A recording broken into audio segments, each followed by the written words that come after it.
auditeurs et auditrices, bonjour et merci d'être au rendez-vous de l'émission Le Niger sur Kalangou. Vous nous écoutez à travers nos radios partenaires. Merci de votre fidélité. Je suis Salamout Kadri et à mes côtés pour la présentation, Fanta Chamsou. Bonjour Fanta. Bonjour Salamout, comment tu vas? On fait aussi un coucou à ceux qui assurent de l'autre côté de la vitre. À la technique, c'est Abdulkader Tchangiano et Adam Adawaki à l'édition. Alors, salam en tout cas pour nous, pour nos fidèles auditeurs ce matin. Aujourd'hui, Fanta, nous avons sélectionné un programme riche pour le plus grand plaisir de nos auditeurs et auditrices. Il y aura de la musique, du loti avec les femmes du studio Kalangou, la page du sport et bien sûr le flash d'information. Et l'entretien du jour portera sur le projet Adalti qui a mis à la disposition des justiciables, des avocats et plusieurs conseillers juridiques dans 4 communes de la région de Difa. Chers auditeurs, nous commençons avec le flash d'information présenté ce matin par Mokhtar Amadou. Bonjour Mokhtar. Oui, bonjour Fanta, bonjour Salamatou. Bonjour Mokhtar. Eh bien, nous débutons ce flash d'information avec l'agenda de la primature. Le Premier ministre, ministre de l'économie et des finances, Ali Mohamed Lamine Zen, a présidé hier la cérémonie de pose de la première pierre du futur siège de la Direction générale des douanes au quartier 105 logements ex-hôtel Sabkalahia de Niamey. C'est un immeuble qui sera construit sur un terrain de 8715 mètres carrés affecté au ministère de l'économie avec droit de jouissance à la Direction générale des douanes. Il sera construit par l'entreprise nigérienne EGBTP pour un délai de 15 mois. Le bâtiment R+10 comprendra 151 bureaux, 10 salles de réunion, une salle de conférence, 280 places, un parking de 200 places, ainsi que des bâtiments annexes et un sous-sol.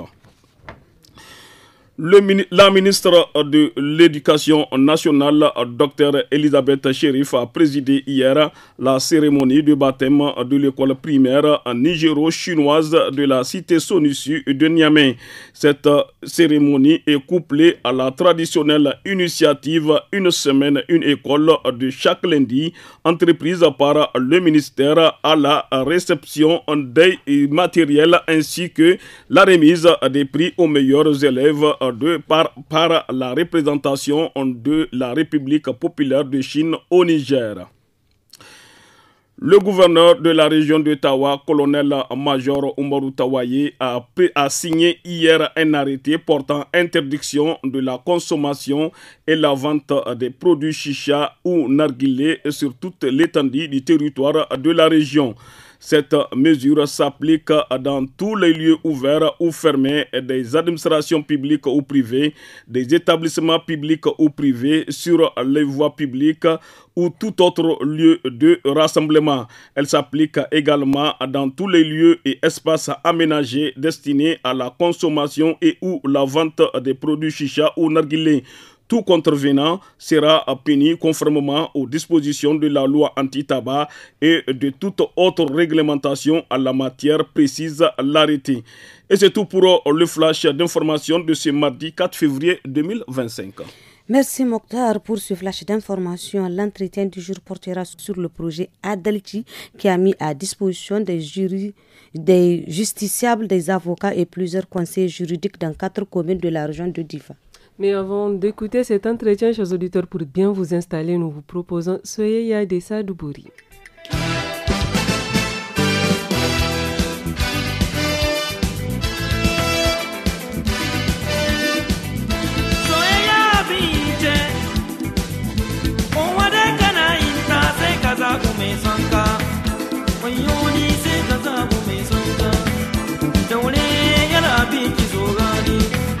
Soyayya ta haɗa mu daidai, soyayya ba kuɗi ba ce wai da, soyayya ba wasai wa mai mota ba, soyayya ko talaka na yin ta, kai ali sai ka zaɓu mai son ka, razina tuwai tana jiran ka, kai dudu sai ka zaɓu mai son ka, maryama wai tana jiran ka, kai rabu sai ka zaɓu mai son ka.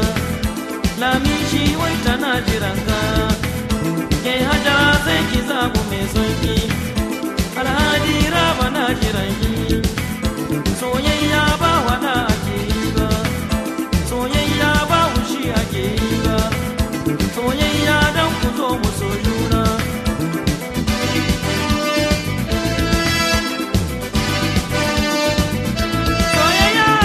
Soya est le titre que vous êtes en train d'écouter de l'artiste Sadou Bouri, chanteur, compositeur, batteur. Sadou Bouri est né en décembre 1964 à Maradi. Il est mort le 26 juin 2008 au Nigeria lors d'un accident de la circulation. Il débuta sa carrière musicale dans l'orchestre Goriba de Maradi avant de rejoindre le mythique orchestre Carnaval, dirigé par son oncle Feu Hassan Garba, une autre figure emblématique de la musique moderne nigérienne.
Retour au studio après cette pause musicale pour suivre la première partie de l'entretien du jour.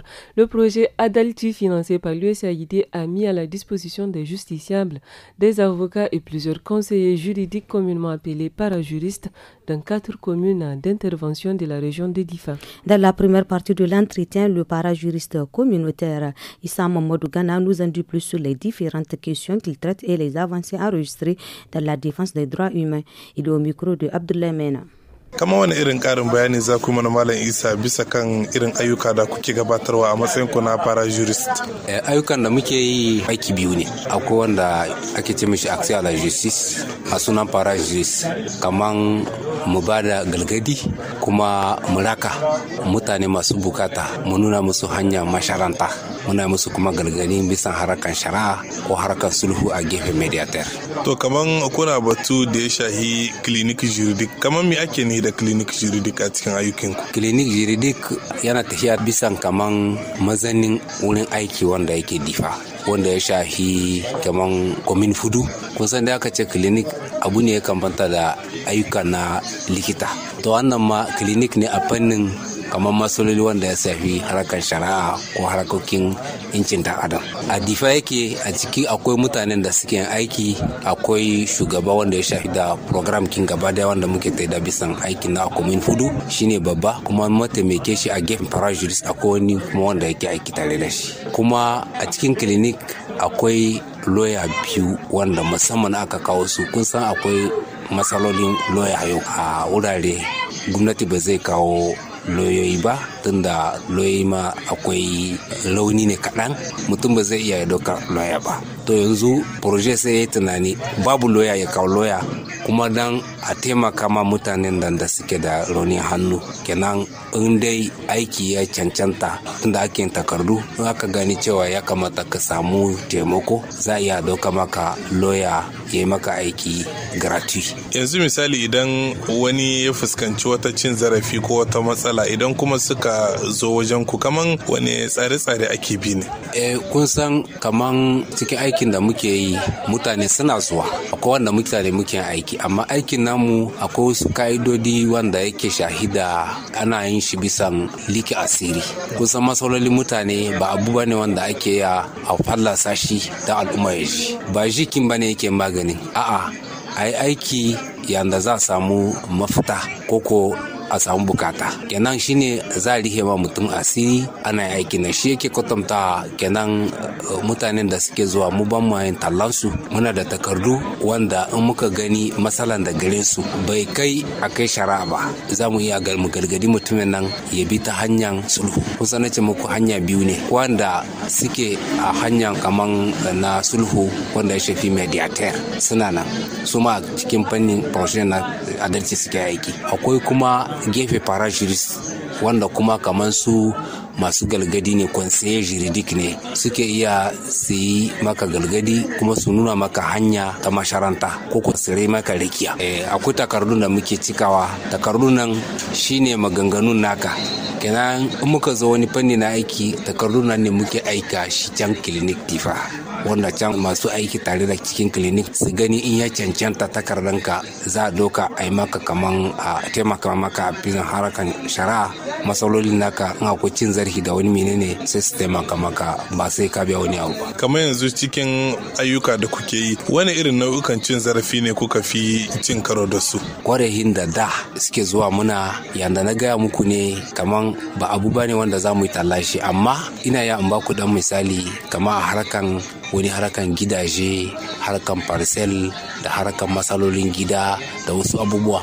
Amma kwanakin nan akwai harkan cin zarafin gehen miliyan ta yara, fiyade yana zuwa yana shiga cikin mutane, muna samun wayan nan. Kamar yanzu wani kokari kuke yi na wayar da kanun al'umma bisa kan hanyoyin sanin kai kara idan aka fuskanci wata matsala ne? Kokarin da muke kun san muna yin wayar kai bisan akwai koyuka wanda ya shafi komin Tangegime. Muna zuwa koyukan nan, muna yin taro, muna waye ma mutane kai. Cikin gari akwai angoyi wanda muke tattara mutane, muna yi musu wayan kai. A gehen nan muna aiki da yawa, kuma muna yin emission ta radio, shirye-shirye ana ji. Kuma muna da kaman fadodi wanda abokan zama wanda su kuma suna gaya ma mutane. Kuma mu da kanmu kama a cikin taro muna tashi mu gai aikin mu da yanda ake ya a gamu, kuma ga lamban da muke bada a kira mu in lokacin akwai bukata, ga hanyoyin da wanda muke waye ma mutane kai bisa harkar aikin nan. Wani sakamako ne wannan aiki na kuke haifarwa a bangaren al'umma? Akwai wani ci gaba? Ci gaba kun san a aikin nan kamar abu ne mutum mai wanke hannu. Kenan mu da kanmu yana muna amfani. Menene amfanin? Abu ne da ba mu san su ba a harkan shari'a, da yawa muna gane a cikin tahiyarsu. Mu da kanmu ana ba mu foro, kuma a aikance a cikin al'umma da tahiyar bisa hasu masaloli wanda muke shiga muna fita, mun gane cewa bisa sarakan doka akwai abubuwan da yawa mu ma mun karu. Al'umma mutane ana waye musu kai, suna ganewa da abubuwa da yawa, kuma in ana haduwa suna kwatanta muna sai su ce akwai wayeya da abubuwan nan ba san shi ba, yanzu sun san shi. Kun ga da masharanta juji ne ake kawo mutane suna yin aiki dan su, amma mutane sun dauke su kusantar da su ana jin tsoro.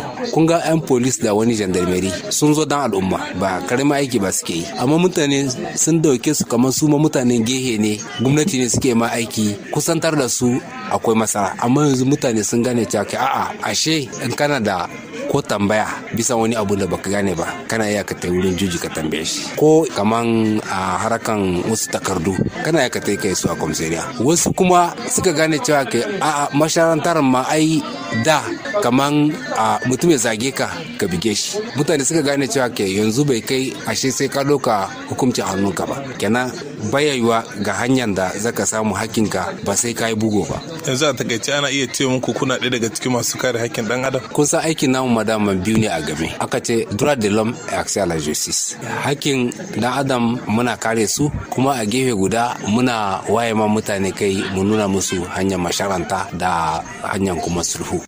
Chers auditeurs, avant de continuer la deuxième partie de l'entretien, nous allons vous laisser souffler en musique avec Sassabou de Adali.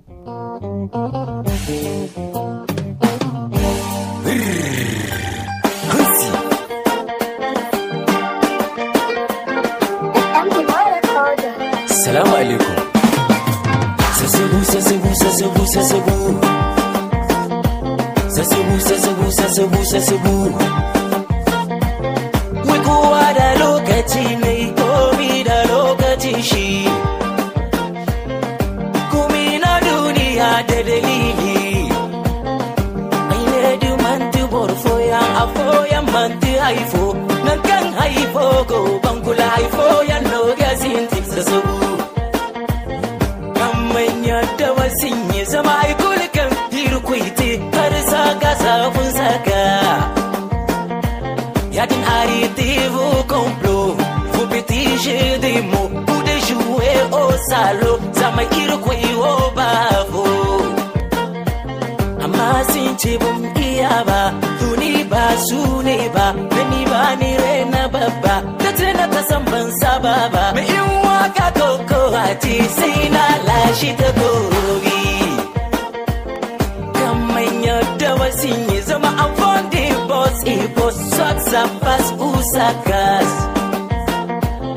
Aine sasor gamanu Sasor gamanu Maka wa'ensu basu son Yo amma dole si bar mutin da rabbi ne ya bamu Ba wani dan iska ba Yo arliti zani koma ai ta sanda babu yaro Kowa sarki ne bo Arlitois est fier Enfant du désert je viens du nord, garinda ba anoma kuma tike shi ba ayin wasa sabu borkul de inga wade asuo kala hansi inkin si hansi idesto ne ga fongu sabrina baba ya din balkisa kurinye na ga gaskiya ne wasu ƙarya suke yi Rashidi ne ga tebo wai Farida kurinye wai ORTN ismo sinanodo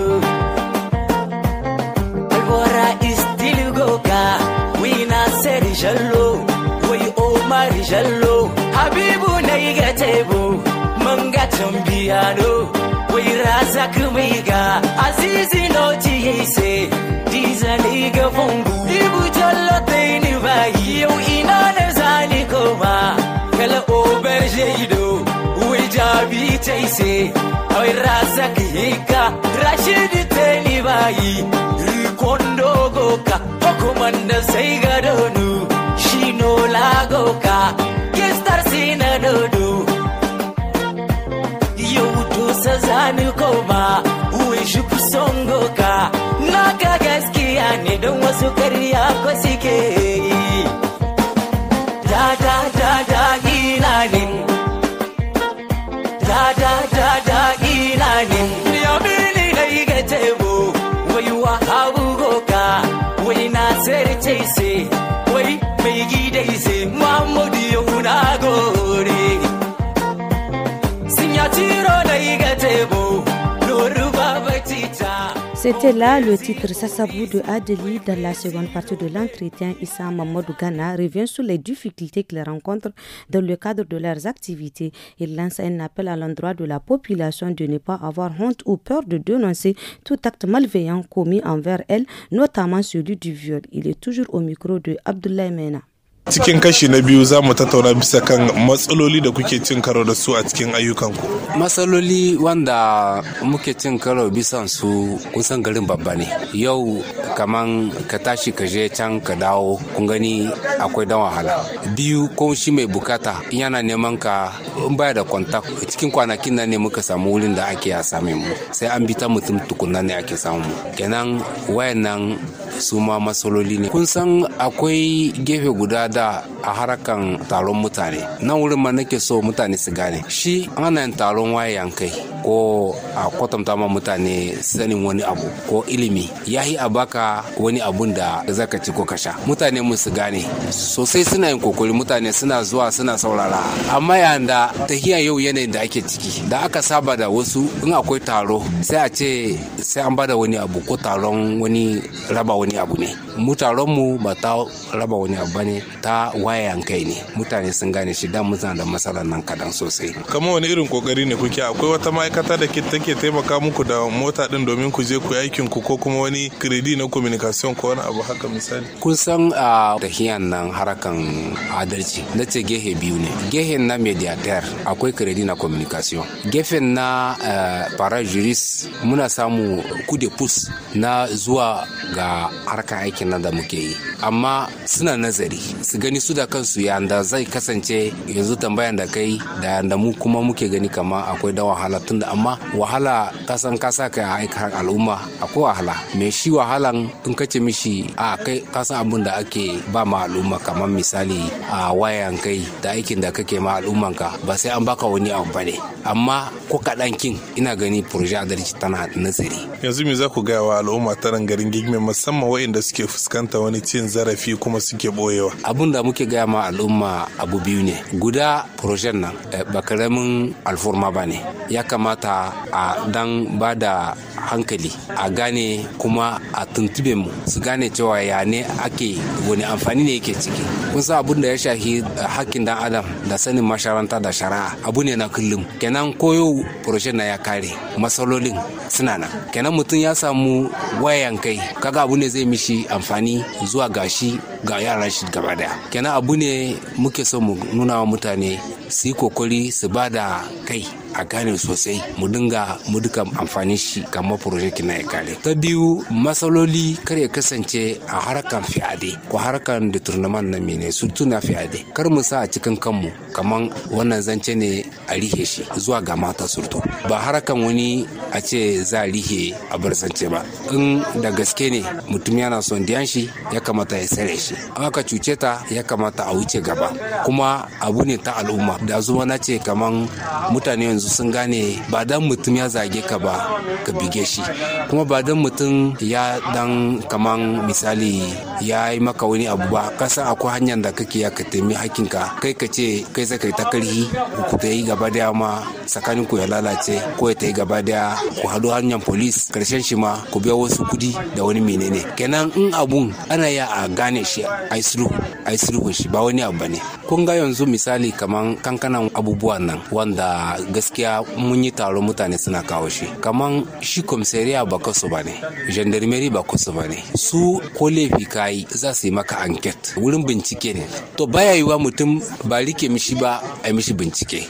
Kenan ajiyan da ake yi nan, kenan kwana biyu za a rike mutum a yi mishi bincike, a yi mishi tambayoyi, a yi mishi wani menene. Kuma a ciki in suka gani akwai bukata a kara mishi kwana biyu, suna su kara mishi kwana biyu kuma su kara bincike. Ba wani abu bane mutane a aji hankali. In an rike mutum a komisariya ana tada hankali, wannan ba haka nan bane. A kaidance ne, polis aikin da yake yi aiki ne ta doka ne yake yi, ba ta kan shi bane yake yi. Amma ana samu wata rana sai a ce a aje mutum ya kai fiye da lokacin da a dokance aka ce. Kenan nan wurin ma mutanen da suke tambaya wannan da muna ba su amsa sun gane. To yanzu wani kira gare ku ga proje adalci don ganin ya kawo sauki a bangaren matsalolin da ku parajurist kuke fuskanta, musamman na deplacement da sauran abubuwa din? Muna gaya ma proje adalci kokarin da ake su kara kokari don ya kasance aikin da wurin gehen da muke da matsaloli ya zo muna a sauki, bisa su yi nazari su gani in yana yiwuwa ma su kara projen nan kan zai kare, tunda yana haifar da amfani. In akwai bukatan karawa su kara, in kuma akwai wasu nauyin da za su iya su dauka a fannin kamar mu yan parajuriskin su dinga kawo muna sauki. Kuma a bisan in akwai kankanan misalai kamar wanda ta wayar da kaikin ya kasance abu ne kamar an sa kamar mutane tunda ana tribune d'expression libre wanda za a tattara mutane daga difa a kawo juju da wani menene ana shi babba to shi ma yana yiwa kaman a fara da shi kuma a radio kamar yanzu an gegime radio dilaram ba karamin kokoli ba ne take yi a fannin nan wasu mutane mu ma bisan wayan kai da ake a radio dilaram shi suke saurara sai suke muna aga mun ji a radio dilaram gashi. Voulez-vous connaître les artistes nigériens? Voulez-vous avoir des notions sur la technologie de l'information du cinéma nigérien? Est-ce que la vie dans nos régions vous intéresse, ainsi que le sport, les questions de justice et de santé, l'environnement et le changement climatique, le portrait des hommes, femmes et jeunes nigériens? Alors câblez-vous sur votre émission Le Niger sur Kalangu. Le Niger sur Kalangu est une émission qui rythme la mi-journée du lundi au vendredi sur le réseau des radios partenaires de Studio Kalangu. Le divertissement et l'information sont au cœur de cette production. Chers auditeurs, c'est l'heure de la rubrique hebdomadaire santé de votre émission Le Niger sur Kalangu. Dans le département de Birnin-Konni, de nombreux couples choisissent le test prénuptial afin de s'assurer de leur bonne santé. Quelle est donc l'importance de ces dépistages? Madame Boubacar Hadissa Issa Keridjo, chef du service de dépistage du district sanitaire de Birnin-Konni, explique les enjeux au micro de Haruna Ibrahim.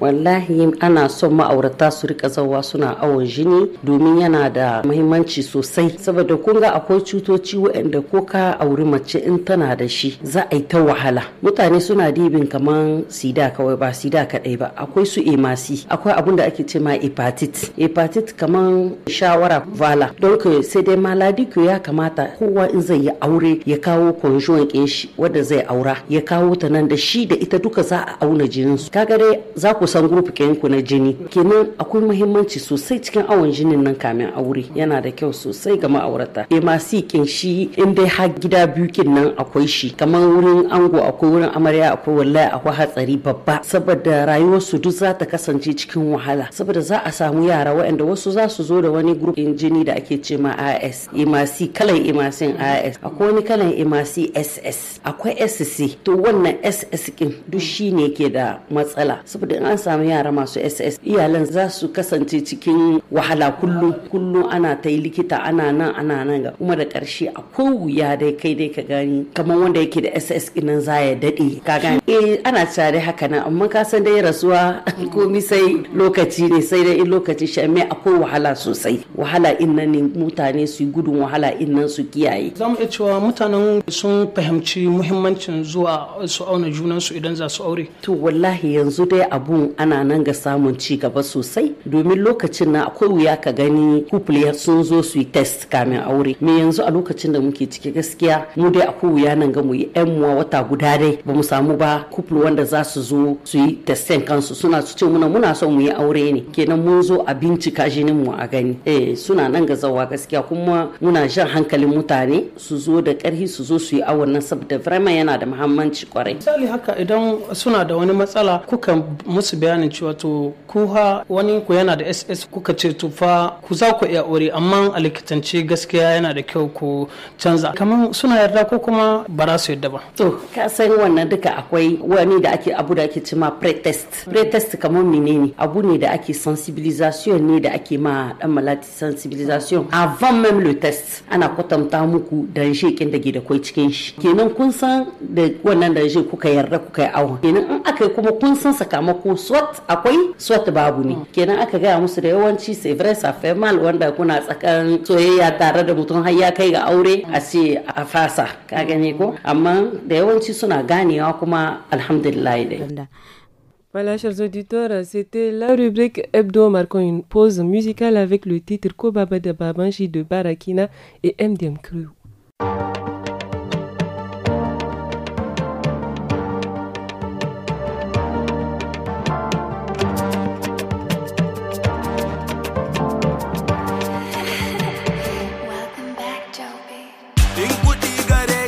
ba matuka akwai ubanka in ƙaryi gare ka ko iko ma akwai ubanka shashanci kake shi da gwadin isa akwai ubanka yaro ko da mi ka zo an hika akwai ubanka ko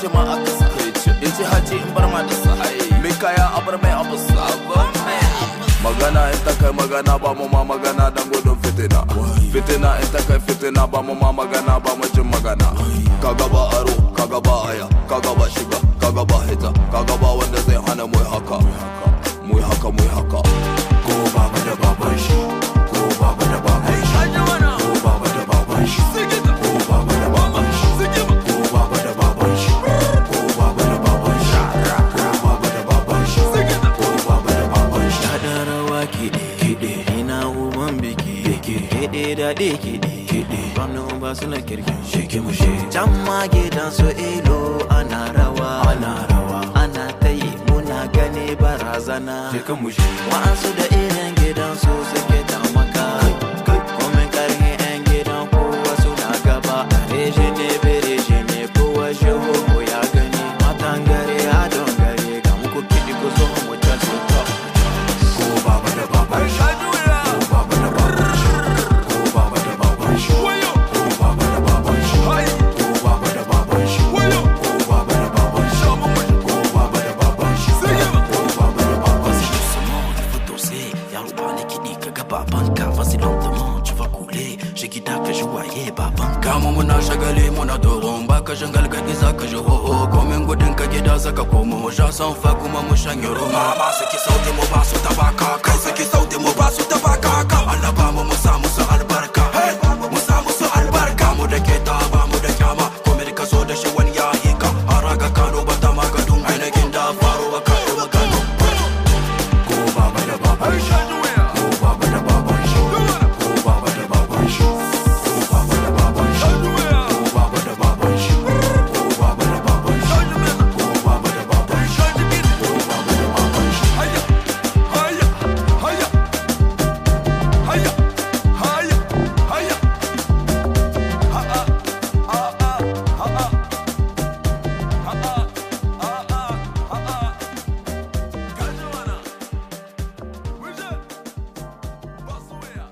Cap sur Agadez pour l'écho des rejoints. La jeunesse d'Arlit, en collaboration avec les artistes locaux, lance un cri de détresse et sollicite de l'aide face au manque d'instruments de musique à la maison des jeunes et de la culture MJC. Ces espaces qui voient l'émergence de nombreux talents se retrouvent aujourd'hui en grande difficulté.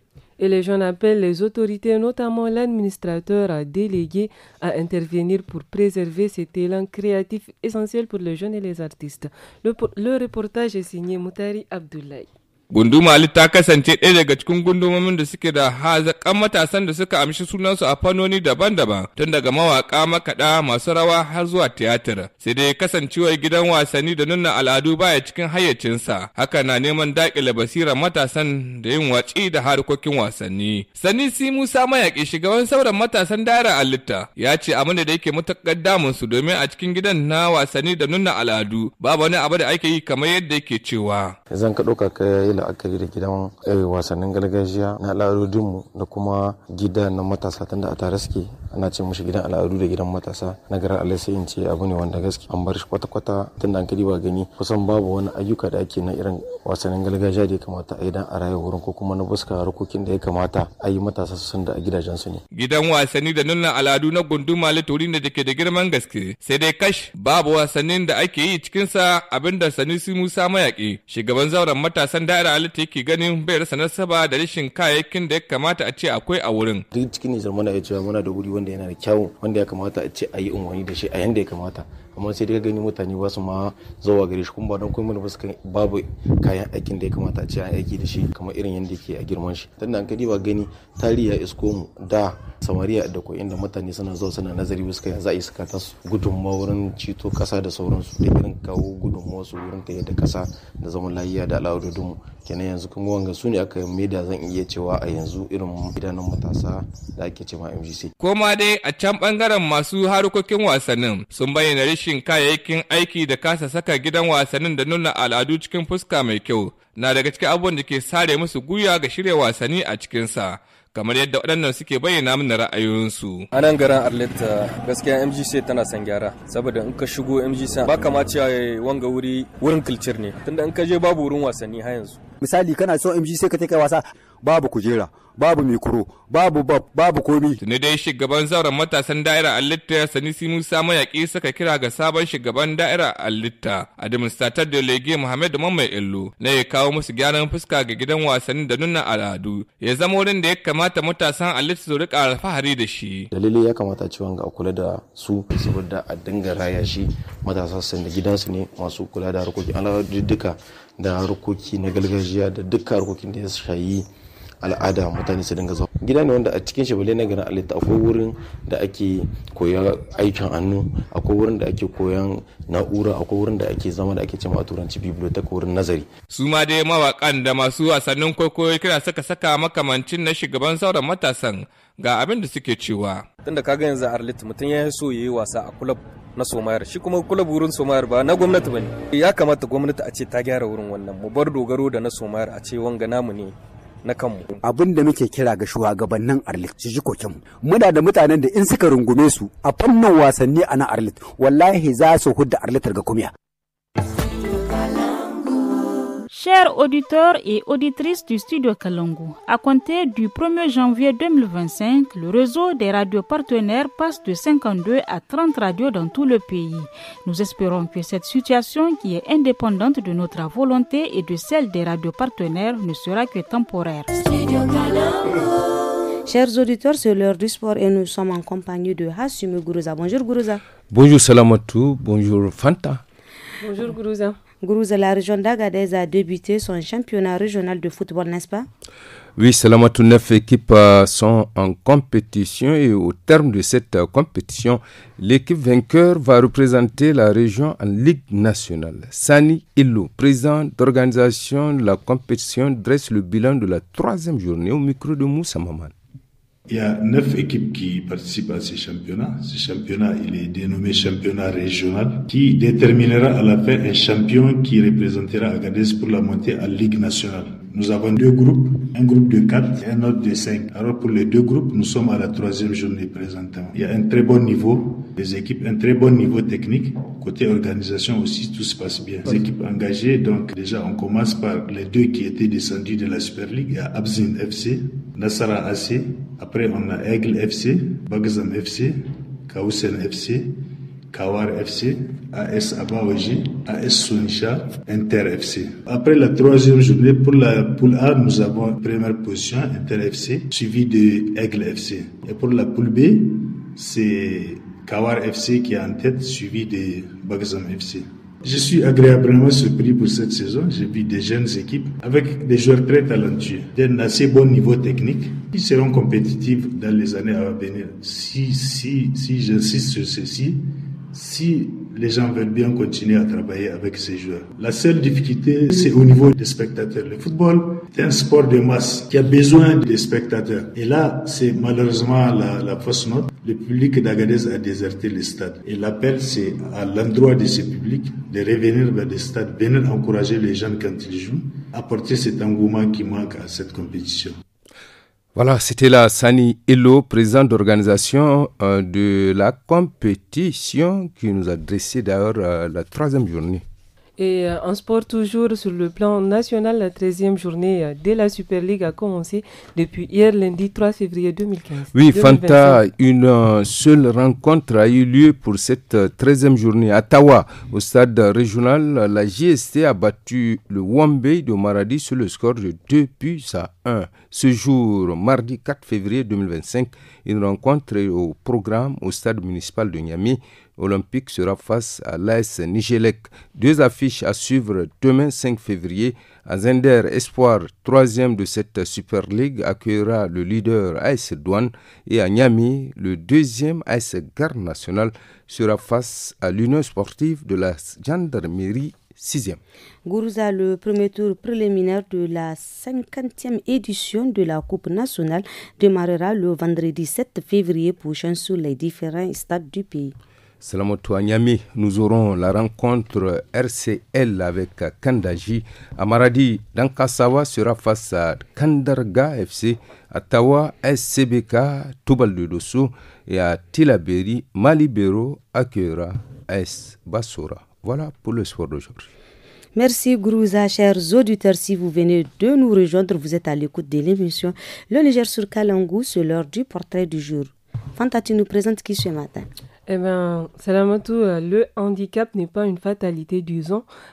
Certaines personnes l'ont bien compris en s'adonnant dignement à diverses activités. Et c'est le cas de Habibou, un septuagénaire qui fabrique et vend des chaises depuis plusieurs années pour s'occuper de sa famille. Zara Boukar est partie à sa rencontre. Voici son portrait. Septuagénaire et handicapé visuel, le vieux Habibou répare, fabrique et vend des chaises à l'intérieur de sa maison qui lui sert d'atelier, une activité qu'elle exerce depuis plusieurs années pour subvenir aux besoins de sa famille et payer la scolarité de ses enfants. Ce qui est encore plus intéressant, le vieux Habibou emploie ses propres enfants. En dehors des heures de cours, les enfants apprennent à être autonomes et indépendants auprès de leur père. Mes enfants sont des filles. Je ne veux pas qu'elles fassent du commerce de la rue. C'est pour cela que j'ai décidé de leur apprendre ces métiers. Et les garçons aussi s'y intéressent. En dehors des heures de cours, les enfants apprennent à être autonomes auprès de leur père. En voyant ce que mon papa fait, ce travail me fascine aussi. Vraiment, j'apprécie ce métier depuis mon jeune âge. Donc je profite de mon temps libre pour apprendre. Peut-être ça va me servir dans le futur dans tous les cas. Je remercie mon père qui m'a appris ce métier parce que c'est mon avantage. Un jour, je pourrai apprendre à d'autres.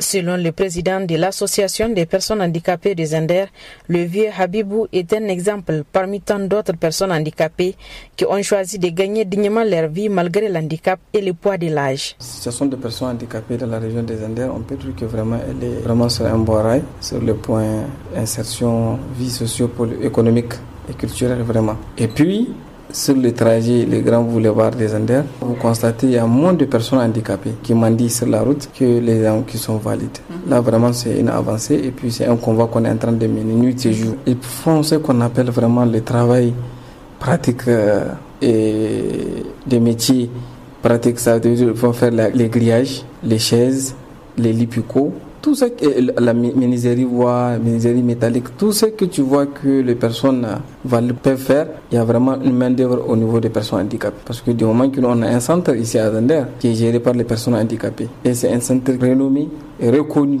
sur l'exigence de leur qualité, de leurs outils qu'ils fabriquent. Le vieux Habibou a compris depuis fort longtemps le sens de l'adage qui dit « L'handicap n'est pas une fatalité ». Il a choisi de gagner sa vie en toute dignité. Un exemple à suivre et à encourager. Merci à Zara Boukar pour ce portrait inspirant. Et notre tour en musique avec cette fois-ci le titre Gado de l'orchestre Guest Band d'Arlit.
abzun biyanu muje kasala abzun cancancan muje kasala abzun dari biya burgewa ne na gaskiya ta da sami gidan gado shi gado abin rikewa ne sami gidan gado lalle ba mu da al'ada sami gidan gado shi gado abin rikewa ne sami gidan gado lalle ba mu da al'ada sami gidan gado shi gado abin rikewa ne sami gidan gado lalle ba mu da al'ada. Voilà, chers auditeurs, c'était le titre Gado de l'orchestre Gaz Band d'Arlita Fanta. De la rubrique Loti d'aujourd'hui, l'équipe FAP du studio Kalango aborde le phénomène de l'utilisation abusive des somnifères par certaines femmes pour endormir leurs enfants afin d'avoir du temps de vaquer à d'autres activités. Écoutons les sages conseils du studio Kalango.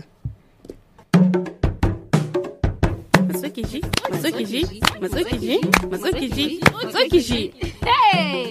Matsokiji.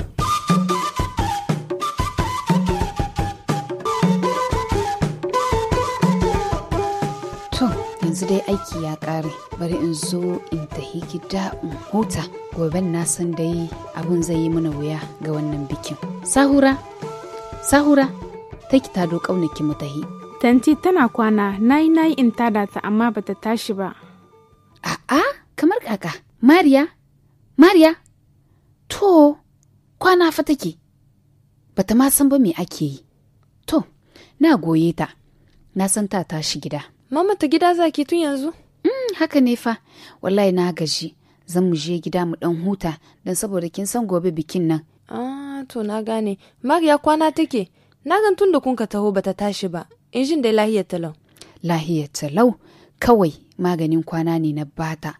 Da za mu zo don ta yi kwana in samu in yi aikin sunan nan. Kin san ya kamata a ce mun kare aikin nan kamun gobe. In ba haka ba, damuna za ta yi. Amma ban sani ba ko dai na bata da yawa ni shi yasa haka duka bata tashi ba. Mi, maganin kwana kike ba iyarki saboda kar ta dame ki. Wai dan Allah, dan me ki aiheta in kin san baki son ta. Kina son ki bata mata rayuwa ne haka saboda banza? Bata mata rayuwa kawai dan na sa ta kwana. Alhali ai kwana yana da kyau ga lafiyar ɗan adam. Ni ban ga ba miye nayi na ɓata rayuwa. Wallahi mamata kina bani dariya. Ba ki ga ganin da kina nan ga cuta mata. Ba ki sani ba da mutum sai in bai da lahiya ne ko ya baya samun barci sannan kawai ne kamata a bashi maganin kwana. Ita yake ba ta bacci ne. A'a, tana barci yadda ya kamata kuma a lokacin da ya kamata. Wai ina bata shine kawai dan ina so. Wai ina bata shine kawai in zan shiga cikin jama'a. Da dare wannan ban da matsala da ita.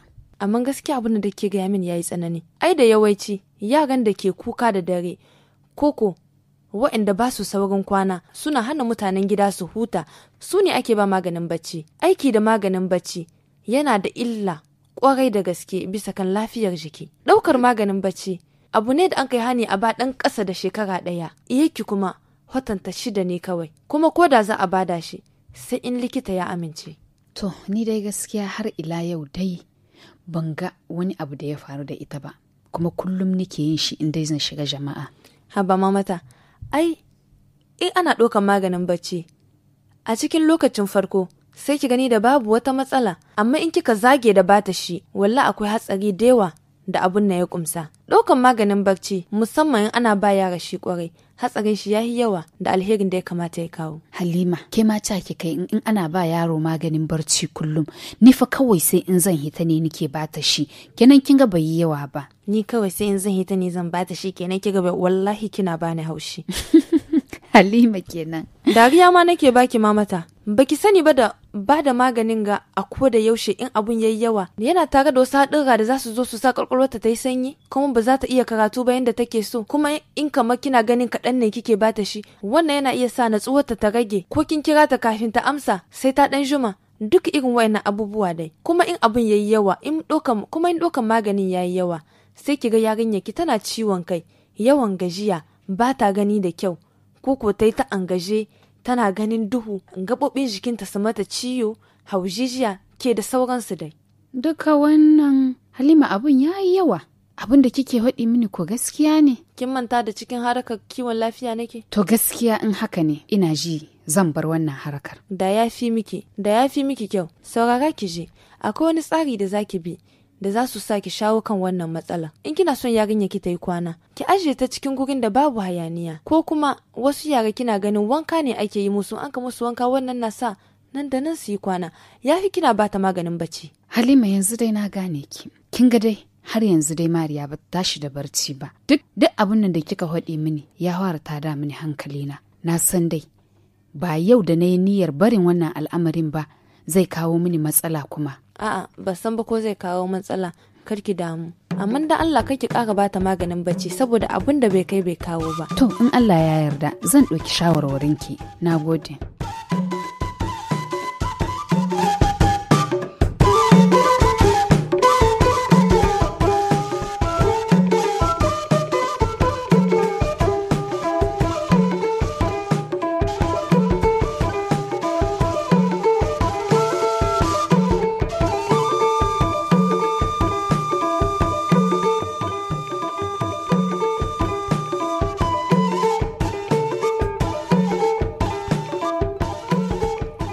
Chers auditeurs, c'était le loti du jour. Dans ce studio, nous sommes aussi en compagnie de Assoumana China pour la culture linguistique. Nous allons découvrir ce que signifie le mot fraternité en Hausa. China ina kwana. Ita shi lafiya Salamatu. Bonjour Fanta. Bonjour China. Ina kwanan kuma saurare. To kamar da kuka bayyana a cikin wannan shiri mun kawo da lokacin da ake bayyana muku ko kuma fassarar wasu kalmomi haka.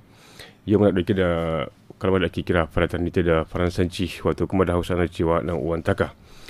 Kuma mun dauko wannan kalmar ne saboda a kowace ranar 4 ga watan Fabrairu ana tunawa da wannan wato rana ta dan uwantaka tsakanin wato mutane, kuma rana ce ta ƙasa da ƙasa. Ita dai dan uwantaka an dauke ta ne kamar wato wata alaka ce da ke tsakanin mutane da aka dauka su na yan iyali guda ne. Wato inda kuna da iyali, in kuna mambobin iyali guda an dauke ku kamar cewa akwai dan uwanci tsakanin ku, kenan fraternity shine ke cewa dan uwantaka.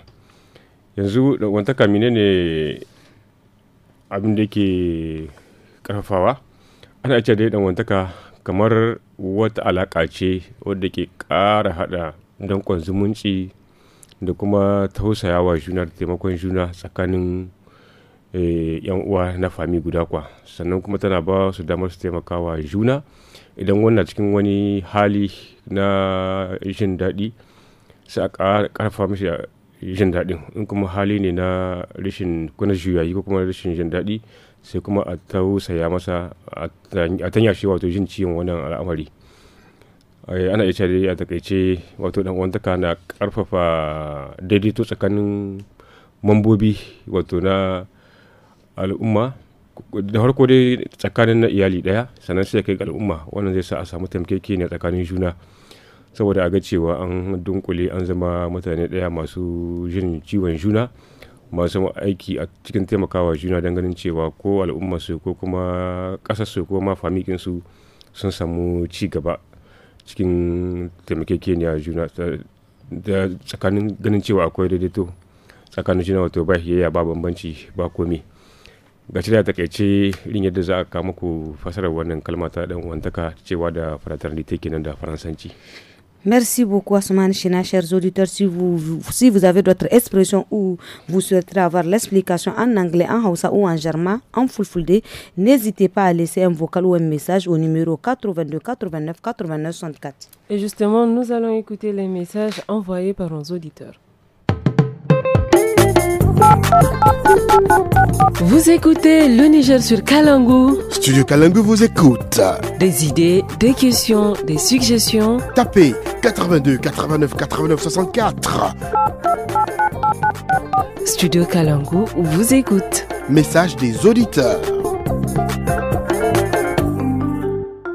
Emma Abdul Nasser yaye ego sai kwara ego data session negate de lipikeyo wallahi studio Kalangu labari no irsi diara talkul radio de no kang labar no gumo chin kul kan no marani hin ba labaro mo no gudwa Kalangu bore won sigira bonde tir Kalangu bore fonno god ko karoki gote ir ko mal bargday won rajaga ir ko ma ko do goyo di jina ir gonda famille on tera donc ku kanta famille belle kala nodin tera futan kwara ega ha se egi fo egi bana nesa imo he ku kanta fada pressing boro ega fo ega bana irko kanir ke baram siya yes dangir se gabera studio kalangu bore bu momo kango keote irga ibarkan jir beryo irko mi di seg tonto ay mawde gici Abdoularim Hassan ay o mantikal sai furtagino ay go sai nda gore donc oka egite ba funara gici ay go structure de jeune yara studio kalangu dai iro waka ir gonda sai dai mantikal sabuno gina pour commencer parce que studio kalangu ago go kunjere kan ga borno labari kan gite dahirante labari kan gite tabbatante parce que information kulki gino information no kan gonda fiabilité information no kan igi vérifier kar wat kino kon constater idahirande ka wallahi information dahirantano kan fun bor dahirantano watani kinno iga partager si iro on kono information kulka ir do studio kalangu la sabu kuku fo wala sikka fo ni mane ma partager irga bede kan c'est une information fiable parce que source kan do aga fun c'est aussi une source fiable kan ti studio kalangu mbodi nga bon quoi on kan ka wadin igonda émission yan kay igite par exemple tous à la fada du samedi iro jeune no irga suivre gumo kan ka wadin ay je le suis sur Facebook tame kan bo iga fa kare da émission ki igite ikane c'est surtout sur le changement climatique là actualité bon ma kul kan gote igbo no labari par exemple sur la guerre en Ukraine wala kan ge man da une actualité mondiale asito borcin dodo kawai bore kai yamman chowo donc studio Kalangu à travers awana page Facebook à travers awana émission ngai igite langera en tout cas yo gobe kai igate zarmiki ne donc bore kul kai yamman du kolo mo kanga bangi mun du labare kai yangi ngama zarmiki ne igo gudu labaro donc je pense que na fukul mambi so ne bore wodi ma studio Kalangu igimil de danga dan kan burko gudu na registre wala kanga yamman da adin donc vraiment irga ba de la mesure du possible mingi campagne de sensibilisation yanti pour que le public ko bombo infaman dise il faut que studio Kalangu matfani ni créer il faut no gati awana mana il faut que ta wani murade kan yan agoga te kwa irga ba wodi kan naka wodin émission yake ugate jeune sai iga ba amma ba su mo ko ne me kon constate ge gun gadi émission kan gana jeune me a même participer kan man tiradi hinna kwa par exemple digi hinga kanango ikange série de comment on appelle ça dangane matkan fakaro de kirgo gate dumo digi hinga tonton kwa en quantité en qualité imate dans le mois bon nombre de fois quoi agana bu jama kul in participer il m'intéressé studio Kalangu a wana sigirega wallahi ayo burekan ay ga bayin fo ga bagumo ago ira burgina kai sintin nanin da fati kan goga mi kara gare ga ai mandirin mu Shebu Mamudu kan gati dan radio tapuwa wani station wajin borano ako nganda fati wallahi ai goga sabara sai da radio tapuwa bore me ami he dai studio Kalangu bumbu kan non kunai goga ginda faru gudu go fa kare kwa irko maran berandi irko mirnan charsi. Voilà, chers auditeurs, nous arrivons à la fin de votre émission Le Niger sur Kalangu. Au micro, c'était Fanta Chamsou et moi-même Salamot Kadir. Le rendez-vous est pris pour demain sur les ondes de nos radios partenaires. À la technique, c'était Abdulkader Chombiano et Adama Dawaki à l'édition. Excellente journée à tous.